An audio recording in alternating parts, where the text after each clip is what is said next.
this is part 7 of A Link Between Worlds, and in this part we're going to be getting the Pegasus Boots, and we're also going to be getting the Power Glove. A couple of pretty useful upgrades. Yeah, definitely huge. The Power Glove is really big because it allows us to pick up small boulders, or, well, not boulders, rocks. It allows us to pick up small rocks, and it opens up the world a little bit, I guess. It does. And also, the Pegasus Boots, obviously, if you're familiar with any of the 2D Zelda games, lets us get around a little bit quicker. Now, the funny thing, Red, is you actually didn't get the Pegasus Boots the first time you played this game. No, it's like, I remember I bought this gemstone, which is part of the, obviously part of the Flippers quest, or the Zora quest, rather. And I was like, I thought I was done with the shady guy and all this stuff. And once again, we had to pay for Flippers. Oh my gosh, I remember that. Only $200, only 200 rupees. They weren't a ripoff like in Links to the Past when they were 500 rupees, but still, always paying for Flippers. I remembered when we first got into the Zora Queen's room there in back in part 6, and I'm like, oh, she's gonna send us on this quest. We'll get rewarded with the Flippers. Yeah, life's all good. We don't have to pay for them. Yeah, we get down here and this shop is like, or the salesman's 200 rupees. I'm like, oh, you've got to be kidding. And that's expensive for this early in the game. It is. You didn't have to get the Flippers this early, but along with the Power Glove, the Flippers also open up a lot of the world. Plus, I don't think we can get to the third dungeon we'll conquer without the Flippers. No, you can't. have to swim out to it. You can't. So if you choose to do that one second instead of third, then you would have to get them this early. Now, I actually I know you said in your second playthrough you got the Pegasus Boots, but you didn't use them that much. No, barely. I actually really like the Pegasus Boots in this game. Just actually where they put the L button. Yeah. Or not the L button, they always put it in the same place. But that the L button was designed for that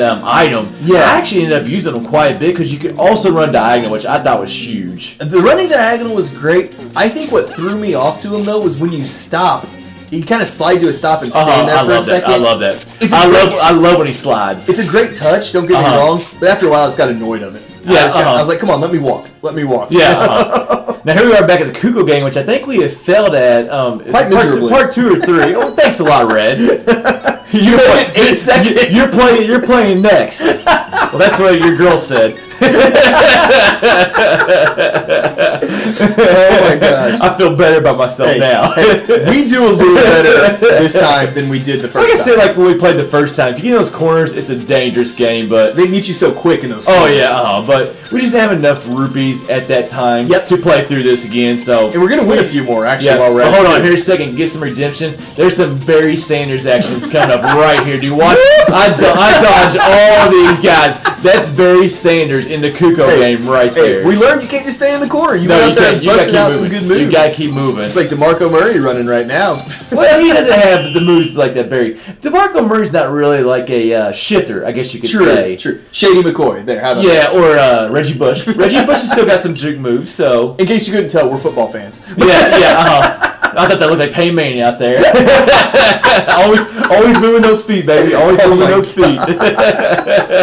That's how you know we're stalling for time here, first of all. But, I mean, on top of, we do get a nice reward at the end of the Cucco game. We also win some rupees. This is one of the more expensive games, though. In almost any Zelda game, it costs us 50 rupees to play this stage of it. Yeah, but you also win rupees. Exactly, which makes it better. I don't think 50 rupees is really that expensive. It isn't in this game. In some games, especially this early on, when you can only carry maybe 200 rupees. That is true. We have a max, or 99. There's a lot of games you can only carry 99 at the very beginning. Yep, I thought that gold one was going to get you, but it went right over top. Well, the gold ones all the gold ones fly above you. I think they're there for distraction. Yeah, that's definitely what they're there for. And they are a distraction. They are. What's your first instinct? Your first instinct is to move. Yep, and then you get in the path of one of the big fat ones. And well, I wouldn't say this, but it seemed like they kind of make you would run away where another Cucco was coming from. So it's kind of like you said, a distraction, and it's also nice to what's it called when something sets you up?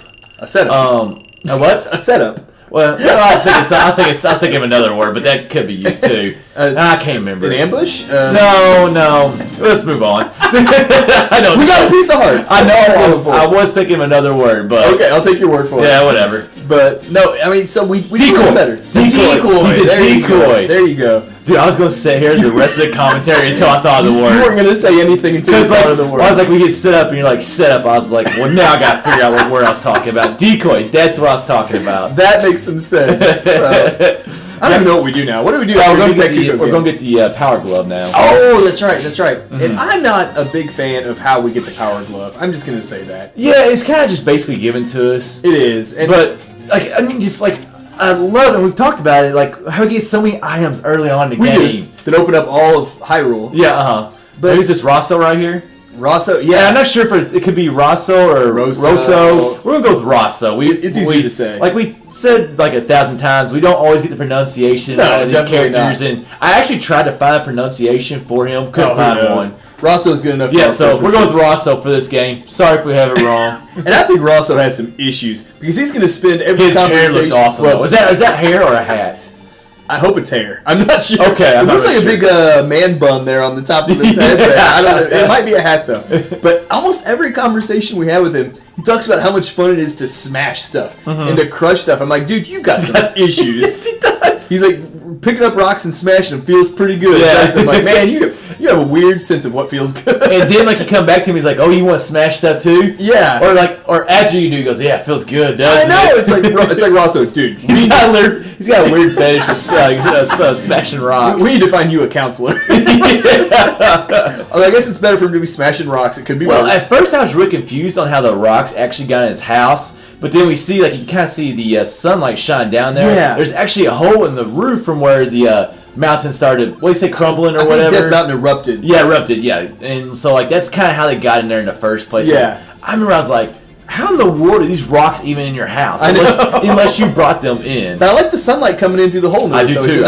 It's a nice little detail. effect. A little detail right there that you might not necessarily get with A Link to the Past. Exactly. And then you just see, like, oh, yeah, there's a huge hole right there. That's why the sunlight was coming in. I like it. You know, one thing I kind of just thought this right off the top of my head, like, well, no, because we were talking about it, but like, one thing is we we rank Link to the Past so high as we said, absolutely. like, you know, number one, number two, like, you know, for each of, or you have number one, I have it number two.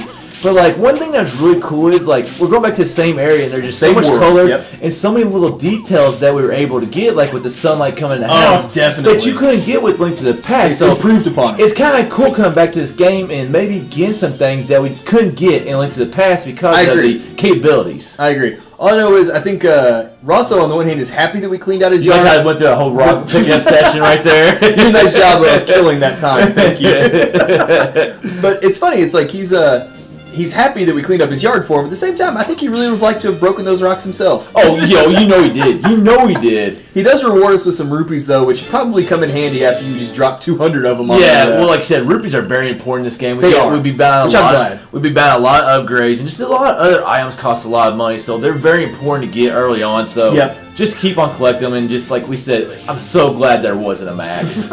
Thank goodness, right? Yes, definitely. What was the most you ever got to? Yeah. I had no clue how many rupees I got. I mean, I think, well, not in this, 1 billion. 1 billion rupees. I think in mine, I got up to like 3,000 or 4,000. I don't know, like, and that's after buying everything, of course. Well, at the end of the game, like, this isn't spoiled. At the end of the game, they tell you how many rupees you got like, total. And I want to say, like, what that was, I think overall, like, I've played this game 3 times. I think overall, like, one time I think my highest was like 19,000. That's pretty amazing. So you can collect quite a bit of rupees in this game. But every item that we buy, like when we buy the actual weapons we use, costs like 1,000. 800. They're 800 rupees to 1,200 rupees. Yeah, so we're going to be paying a lot of those rupees out. Now, one thing I'm really glad they did right here is the layout of Death Mountain is different. One of those things, you know, coming back to this game, I was kind of worried about, like, you know, how much of it is going to be the exact same areas and the exact same layouts. And just right here, like, you know, pretty early on in the game, we get a totally different looking Death Mountain. And this thing, it's like, it keeps the same general, like, theme and things, and the same general appearance, but the way through it. Well, in every Zelda game, we've had, like, boulders pretty much. Of course, ever since the original Legend of Zelda, we've had boulders coming down Death Mountain. Stupid boulders. Yes. You just, like, you really can't dodge them that well. I mean, they just come out of nowhere, really. In this whole segment we're doing right now on Death Mountain, we're doing a little detour to, we're going to get a heart piece, but we're also going to get all the way to the top and activate a weather vein up there, which will let us warp to the top later on lot quicker. There's another thing also does, and this is the reason why I was actually doing it, is when you get to the top and he sees that hammer, that actually opens up the rental shop in Ramio's house, or Link's house, whichever one you want to call it now. It's Ramio's now. That's the main reason I'm doing this, getting up to the top, because he'll see that hammer at the top of that Tower of Hera, and then the rent shop will open, so that's why we're going through And I think you could have done the same thing if you got to the House of Gales, but that's a story for another part, because we're done with part 7.